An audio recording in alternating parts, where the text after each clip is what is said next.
இந்த வீடியோவை உங்களுக்கு வழங்குவோர் மாலை முரசு செய்திகள் தொலைக்காட்சியின் படிப்போம் ஜெயிப்போம் உயர்கல்வியை தேர்ந்தெடுப்பதில் உள்ள சந்தேகங்களை தீர்க்கும் நிகழ்ச்சி தினமும் மாலை 5 மணிக்கு. வணக்கம். மாலை முரசு செய்திகளை விரிவாக பார்ப்பதற்கு முன் தலைப்புச் செய்திகளை பார்க்கலாம். அனைத்து மாநகராட்சி மற்றும் நகராட்சிகளில் நாய்கள் கணக்கெடுப்பு நடத்த முதலமைச்சர் மு.க.ஸ்டாலின் உத்தரவு. நாய்கள் இனப்பெருக்கத்தை கட்டுப்படுத்த தேவையான நடவடிக்கைகளை மேற்கொள்ளவும் ஆணை.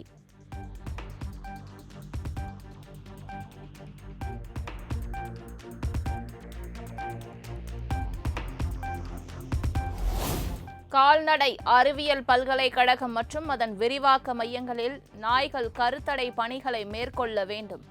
தமிழ்நாட்டில் அதிகரித்து வரும் நாய்க்கடி சம்பவங்களை தொடர்ந்து நடைபெற்ற ஆலோசனைக் கூட்டத்தில் முதலமைச்சர் முடிவு.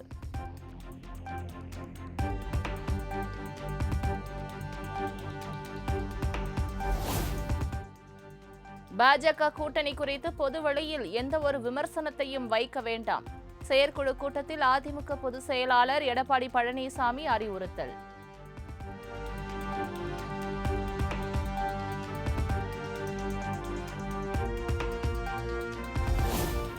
சென்னை ராயப்பேட்டையில் நடைபெற்ற அதிமுக செயற்குழு கூட்டத்தில் 16 தீர்மானங்கள் நிறைவேற்றம்.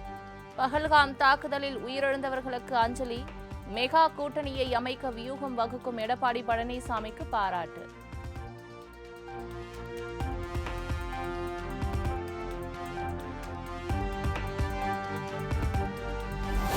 முதலமைச்சரும் திமுக தலைவருமான மு.க.ஸ்டாலின் தலைமையில் இன்று திமுக மாவட்ட செயலாளர்கள் கூட்டம். பொதுக்குழுவை கூட்டுவது குறித்து முக்கிய முடிவு எடுக்கப்படலாம் என தகவல்.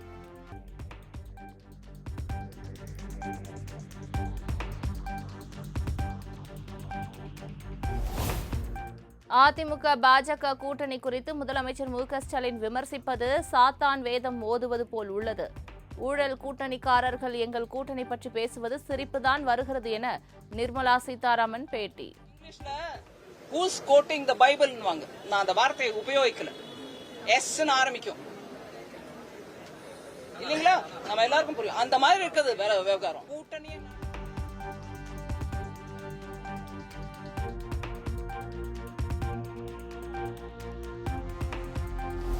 வடக்கில் சில மாநிலங்கள் முன்னேறவில்லை என்று சொல்கிறார்கள். அந்த மாநிலத்தில் கூட வேங்கை வயல் மாதிரியான சம்பவம் நடக்கவில்லை. தமிழ்நாடு அரசை சாடினார் நிதியமைச்சர் நிர்மலா சீதாராமன். இன்னைக்கும் நான் தெருவுல போகும்போது போர்டு பாக்குறேங்க.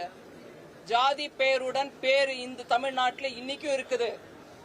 ஜாதி விவகாரத்துல இன்னைக்கும் கழிவு, மனித கழிவை குடிநீர்ல சேர்க்கறது இந்த தமிழ்நாட்டுல தான் நடந்திருக்கு. எங்கேயும் நம்ம கொஞ்சம் ஒரு விதமா நாங்க நல்லா முன்னேறிட்டு இருக்கோம், வடக்குல சில ஸ்டேட்ஸ் பாருங்க முன்னேறல அப்படின்னு சொல்றாங்களே, அந்த ஸ்டேட்ல கூட இந்த மாதிரி மனித கழிப்பை கொண்டு போய் தண்ணியில குடிக்கிற தண்ணியில சேர்க்கணும்.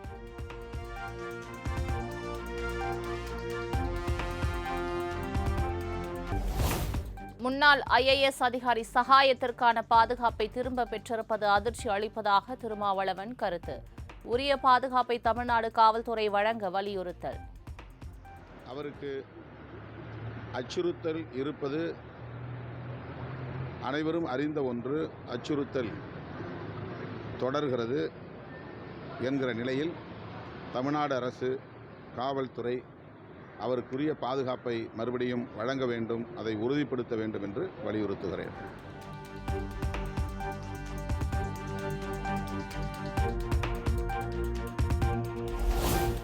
பாதுகாப்பு கோரி முன்னாள் IAS சகாயம் கடிதம் எழுதியிருந்தால் அது குறித்து உள்துறை முடிவு செய்யும். சகாயத்திற்கான போலீஸ் பாதுகாப்பு விலக்கிக் கொள்ளப்பட்டது தொடர்பாக தமிழக அரசு வட்டாரம் தகவல்.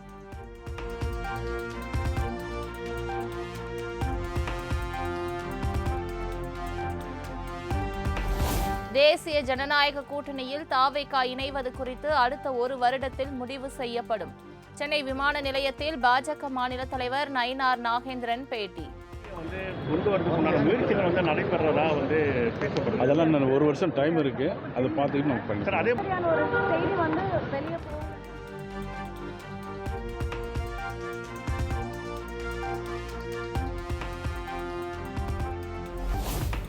விஜயிடம் ஒரு ஆற்றல் உள்ளது, அதை நான் ஏற்கிறேன். ஆனால் அது ஓட்டமாக மாறுமா என்பதை பொறுத்திருந்தே பார்க்க வேண்டும். காங்கிரஸ் எம்பி கார்த்தி சிதம்பரம் பேட்டி. எனர்ஜி இருக்குன்னு எனக்கு நல்லா தெரியுது. அந்த எனர்ஜி ஒரு உருவமாக, ஒரு அமைப்பாக, வாக்கு வங்கியாக மாறி அது தேர்தலில் என்ன ஒரு பிரதிபலனை ஏற்படுத்தும் என்று எனக்கு இன்னைக்கு சொல்ல முடியல. ஆனா அவர்களுக்கு ஒரு எனர்ஜி இருக்குன்றதை நான் ஏத்துக்கிறேன்.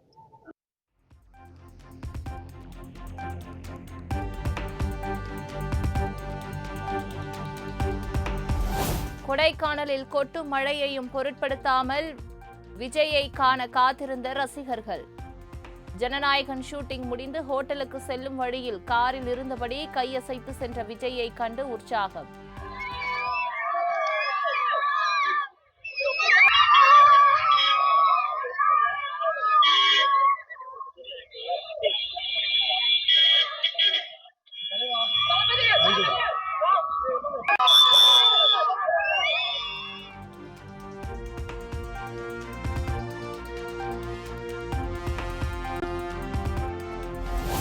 தமிழ்நாடு முழுவதும் அங்கன்வாடி பணியாளர்கள் காத்திருப்பு போராட்டம். பல்வேறு கோரிக்கைகளை நிறைவேற்ற வேண்டும் என தமிழ்நாடு அரசுக்கு வலியுறுத்தல்.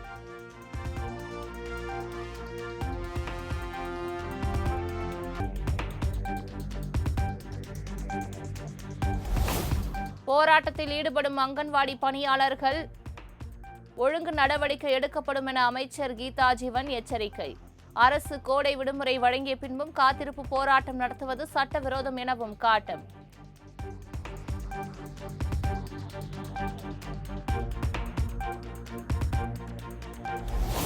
சென்னை மணலி சின்னமாத்தூரில் குப்பை எரிக்கும் ஆலை அனுமதி இல்லாமல் செயல்படுவதாக எழுந்த புகார். நேரில் ஆய்வு செய்ய மாசு கட்டுப்பாட்டு வாரியத்துக்கு தென்மண்டல தேசிய பசுமை தீர்ப்பாயம் உத்தரவு.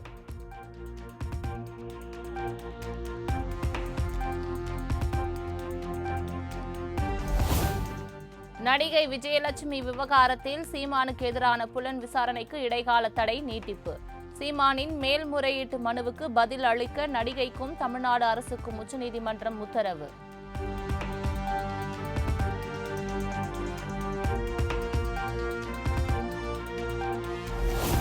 காஞ்சிபுரம் மாவட்டம் படப்பையில் கலைஞர் கனவு இல்ல திட்டத்தின் கீழ் சிமெண்ட் மூட்டை மற்றும் கான்கிரீட்டுக்கு தேவையான இரும்பு கம்பிகள் பெற லஞ்சம்.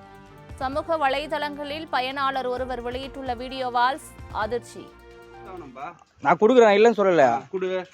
கூலி 12 ரூபாலாம் பிக்ஸ் பண்ணக்கூடாது. இல்லையா நீ மூட்டை கடை நாங்கள் ஏற்றிக்கிறோம். அதுதான் கேட்குறேன். இது யார் பிக்ஸ் பண்ணது? இந்த 12 ரூபாயா பிக்ஸ் பண்ண ஆளை யாரு சொல்லுங்க. நீங்கள் என்னவா இருக்கிறீங்க? நீங்கள் தான் பிக்ஸ் பண்ணீங்களா?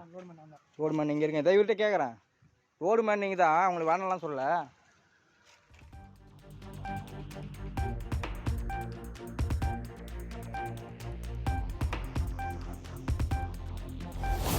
ராமநாதபுரம் மாவட்டம் பரமக்குடி அருகே பட்டா பெயர் மாற்றத்திற்கு லஞ்சம் பெற்ற கிராம நிர்வாக உதவியாளர் கையும் களவுமாக கைது. விஏஓவுக்கு தொடர்பு இருப்பதாக சந்தேகம் எழுந்துள்ள நிலையில் லஞ்ச ஒழிப்பு போலீசார் தீவிர விசாரணை.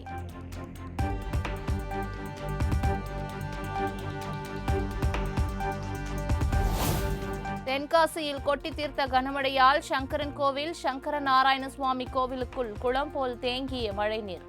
பக்தர்கள் தத்தளித்தபடி சாமி தரிசனம்.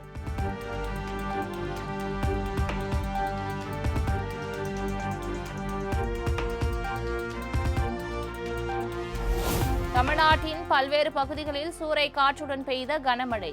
வெப்பம் தணிந்து குளிர்ச்சியான சூழல் நிலவி வருவதால் மக்கள் மகிழ்ச்சி.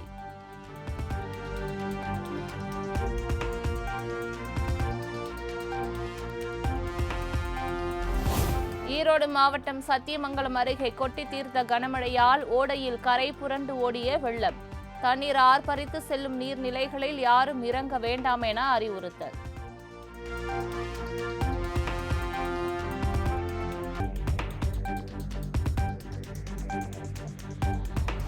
திருவாரூர் மாவட்டம் பூந்தோட்டத்தில் சத்து மாத்திரையில் ஸ்டாப்லர் பின் இருந்த விவகாரம். சுகாதார அலுவலரின் அறிக்கை தமிழ்நாடு சுகாதாரத்துறைக்கு அனுப்பி வைக்கப்படும் என ஆட்சியர் மோகனச்சந்திரன் தகவல்.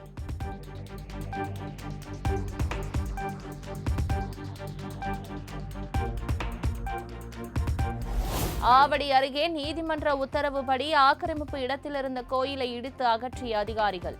எதிர்ப்பு தெரிவித்து சாமி ஆடுவது போல் கத்தி கூச்சலிட்ட பெண்ணால் பரபரப்பு.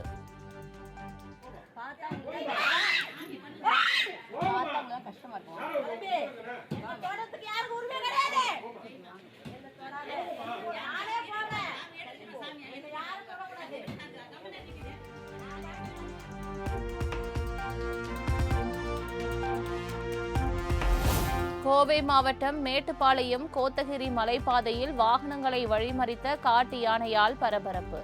அசம்பாவிதம் ஏற்படாத வகையில் நடவடிக்கை எடுக்க வனத்துறையினருக்கு கோரிக்கை.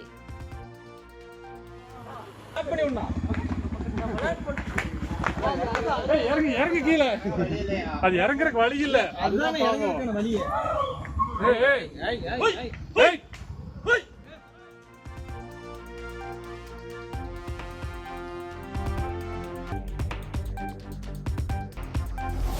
மதுரை சித்திரை திருவிழாவை ஒட்டி பாவக்காய் மண்டபத்திலிருந்து தங்க பல்லக்கில் எழுந்தருளிய மீனாட்சி அம்மன். மாசி வீதிகளில் குவிந்திருந்த ஆயிரக்கணக்கான பக்தர்கள் சுவாமி தரிசனம்.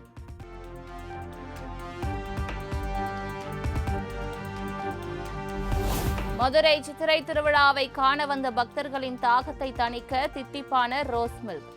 ஆண்டுதோறும் தவறாமல் மத நல்லிணக்கத்தை பேணும் இஸ்லாமியர்கள்.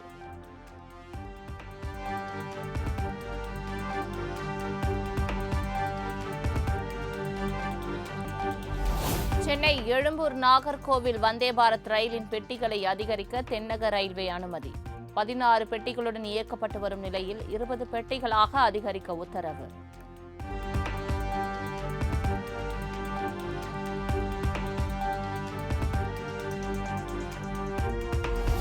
ஆந்திரா அமராவதியில் 58,000 கோடி மதிப்பிலான திட்டங்களுக்கு அடிக்கல் நாட்டி முடிவுற்ற பணிகளை தொடங்கி வைத்தார் பிரதமர் மோடி. 49,000 கோடி மதிப்பில் சட்டப்பேரவை, நீதித்துறை குடியிருப்புகளை கட்டுவது உள்ளிட்ட 74 திட்டங்களுக்கு அடிக்கல் நாட்டினார்.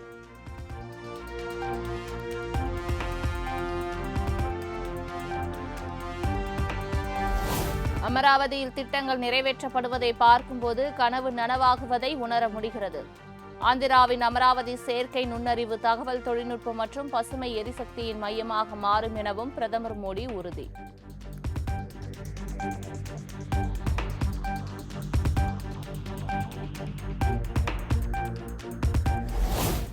ஒட்டுமொத்த நாடும் பிரதமர் மோடியின் பக்கம் நிற்கிறது. மிக உறுதியான தலைவரான பிரதமர் மோடியின் கண்களில் பகல்காம் தாக்குதலின் வலி தெரிகிறது என ஆந்திர முதலமைச்சர் சந்திரபாபு நாயுடு பேச்சு.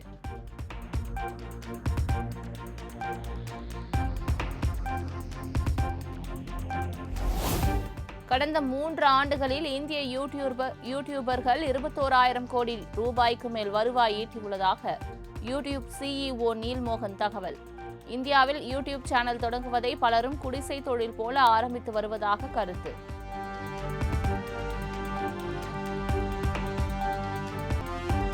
குஜராத் மாநிலம் சூரத்தில் 14 வயது மாணவனால் 23 வயது டியூஷன் ஆசிரியை கர்ப்பமானதால் பரபரப்பு. இருவரும் வீட்டை விட்டு ஓடிய நிலையில் செல்போன் சிக்னல் மூலம் கண்டுபிடித்த போலீசார்.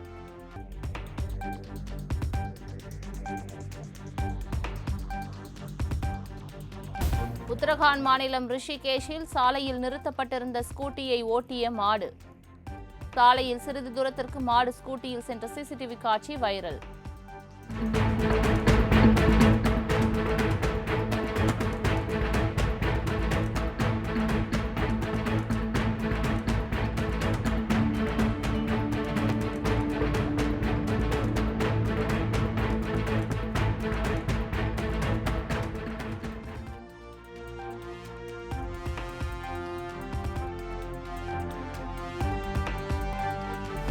சூரிய சக்தியை மின்சாரமாக மாற்றி பூமிக்கு அனுப்பும் பணியில் ஜப்பான் தீவிரம். ஓஹிசாமா என பெயரிடப்பட்டுள்ள திட்டத்தின் மூலம் புதிய முயற்சி.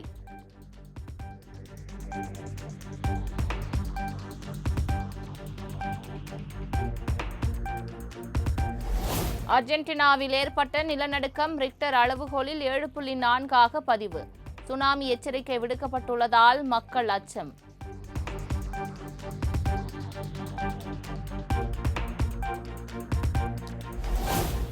ஐபிஎல் தொடரின் 51வது லீக் போட்டியில் குஜராத் டைட்டன்ஸ் அணி அபார வெற்றி. 38 ரன்கள் வித்தியாசத்தில் சன்ரைசர்ஸ் ஹைதராபாத் அணியை வீழ்த்தியது.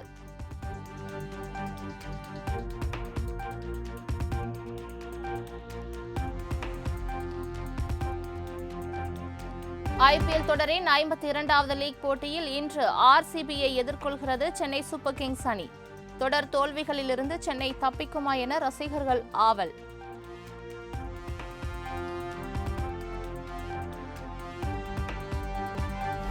ஜெயிலர் 2 படத்திற்கு பிறகும் நடிகர் ரஜினிகாந்த் தொடர்ந்து நடிப்பார் என அவரது மனைவி லதா பேட்டி. ஜெயிலர் 2 படத்திற்கு பின் ரஜினி ஓய்வெடுக்க உள்ளதாக தகவல்கள் பரவிய நிலையில் விளக்கம்.